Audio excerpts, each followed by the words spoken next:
ஆகுது, வெங்காயம் ஆகுது. அதெல்லாம் சாம்பார் வைக்கதான் உதவும். உன் கண் கண்ட தெய்வம் யாரு? உன் முதலாளி மதுராலு. அவர் கையில விளங்க மாட்டி ஜெயிலுக்கு அனுப்பினது யார்? ஜட்ஜி மகேஸ்வரி. அவங்களை சும்மா விடலாமா? உண்மைதான். என் முதலாளி அநியாயமா தண்டிச்ச அந்த ஜட்ஜி மகேஸ்வரி ஒழிச்சு கட்டினாத்தான் என் ஆத்மா சாந்தி அடையும்.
இந்த தண்ணிய குடி. என்ன ஏப்பா கொல்ல வந்த? அம்மா, எங்க முதலாளிய அநியாயமா ஜெயிலுக்கு அனுப்பிச்சிட்டீங்களே, அதுக்கு பழிவாங்கதான் உங்களை கொல்ல வந்த. என்ன கொன்னுட்டா மட்டும் உங்க முதலாளிக்கு விடுதலை கிடைச்சுமா? மணிவேலு, உனக்கு முதலாளி மட்டும்தான், எனக்கு புள்ள மாதிரி. என்ன செய்யறது? தெய்வ தீர்ப்புக்கு முன்னால பாசம் பணிஞ்சு போய்தானே தீரணும். அதனாலதான் அப்படி ஒரு தீர்ப்பு சொன்ன. அம்மா, என்ன மன்னிச்சிருங்கம்மா. நான் புரியாம தவறு பண்ணிட்டு இந்த பாவிய மன்னிச்சிருங்கம்மா, மன்னிச்சிருங்கம்மா. மணிவேலை உள்ள இருந்து வெளியே கொண்டு வரணும். பொறுப்பை என்கிட்ட விடுங்க, நான் செஞ்சிடறேன். கவலைப்படாதீங்க, எப்படியாவது ஜெயில் தம்பிய உடைச்சாவது வெளியில கொண்டு வந்துருவாரு. என்ன என்கிட்ட ஒரு பெரிய டிராபேக்னா, தெனாலிராமன் குதிரைக்கு முன்னால புல்லு கட்டினாதான் அது ஓடும். அந்த மாதிரி எனக்கு பச்சையா கத்தையா நோட்டை காட்டிட்டீங்கன்னா கேஸ் ஈஸி வின். தேங்க்யூ. அதையும் எழுதிட்டீங்க. அது அட்வான்ஸ், இது கே ஜெயிச்ச ஒண்ணு. அப்புறம் வரட்டுங்களா? என்னது புறப்படுறீங்களா? நீங்க யார்? பெரிய ஜட்ஜாமானுடைய husband, leading doctor.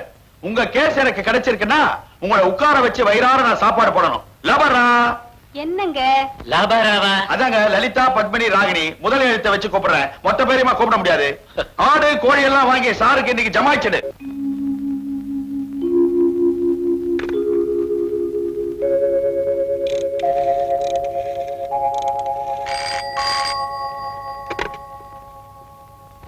Hello, advocate Harichandran, BABL speaking. அங்க யார் பேசுறது? ஜட்ஜம்மாவா பேசுறது? சௌக்கியமா இருக்கீங்களாமா? உங்க வீட்டுக்காரர் டாக்டர் சௌக்கியமா இருக்காரா? தெரிஞ்சு கேக்குறீங்களா தெரியாம கேக்குறீங்களான்னு என்னால புரிஞ்சுக்க முடியல. என் வீட்டுக்காரர் என்னோட கோச்சுக்கிட்டு வீட்டை விட்டு போயிட்டாரு. இப்ப உங்க வீட்டுல இருக்கிறதா ஒருத்தர் மூலமா கேள்விப்பட்டேன். அவரோட கொஞ்சம் பேசணும், அதுக்காக தான் போன் பண்ணேன். ஐயோ, யாரோ வேண்டாதவங்க உங்களுக்கு தப்பு தகவல் கொடுத்திருக்காங்க. டாக்டர் ஐயா என் வீட்டு வாசப்படிய கூட மிதிக்கல. டாக்டர், நீங்க வாசப்படிய தாண்டி தானே வந்தீங்க. ஏன்னா நான் போய் பேசுற பழக்கம் இல்ல. சொல்லுங்கம்மா. விடிஞ்சா எங்களுக்கு கல்யாண நாள். ஒவ்வொரு வருஷமும் சமயபுரம் சன்னதியில மாங்கல்யத்தை காணிக்கையா செலுத்தது வழக்கம். என் மேல அவருக்கு 1000 கோபம் இருந்தாலும் இந்த ஒரே ஒரு நாள் மட்டும் என் கூட கோயிலுக்கு வந்து பிரார்த்தனையை செலுத்திட்டு போகணும்னு ஆசைப்படுறேன். தயவு செஞ்சு அவரு தான் போனை கொடுங்க. அம்மா, நீங்க இவ்வளவு தூரம் சொல்றப்போ அவர் இங்க இருந்திருந்தாருன்னா என் தோள் மேல ஏத்தி கொண்டு வந்து உங்க வீட்டுல இறக்கி இருப்பேனம்மா. என் கை காலெல்லாம் பதறதே. அவர் இப்ப என் கண் முன்னால இல்லையே, இருந்தா கூட்டிட்டு வந்திருப்பேனம்மா. ஆமாமா, ஆமாம்மா. உண்மையாத்தான் சொல்றீங்களா அவர் இல்லன்னு? மன்னிக்கணும்மா, விளையாடுற பருவத்தை எல்லாம் நான் தாண்டிட்டேன். சத்தியமா சொல்றேன், உங்க புருஷங்க இல்ல. சமயபுரத்து தாய் மேல சத்தியமா சொல்றேன், உங்க புருஷங்க இல்ல. இல்ல இல்ல இல்ல இல்ல. That's all.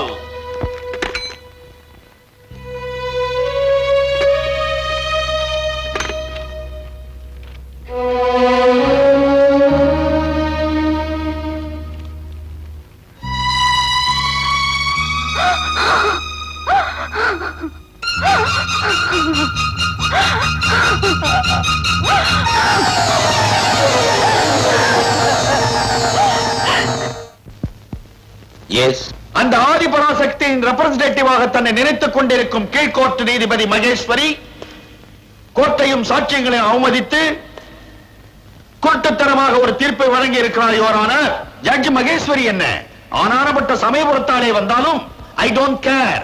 என்னுடைய கட்சிக்காரர் நிரபராதி நிரபராதி நிரபராதி. That's all.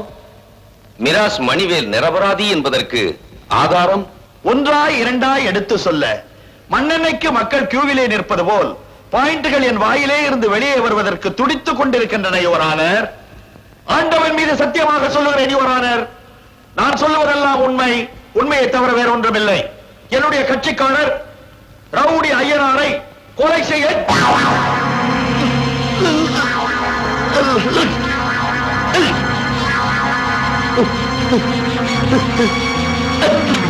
What happened, Mr. Harichandran? என்ன பேச முடியலையா? Oh my God. Advocate Harichandran அவர்களுக்கு எதிர்பாராமல் ஏற்பட்ட உடல்நலக் குறைவின் காரணமாக வழக்கு ஒத்திவைக்கப்படுகிறது.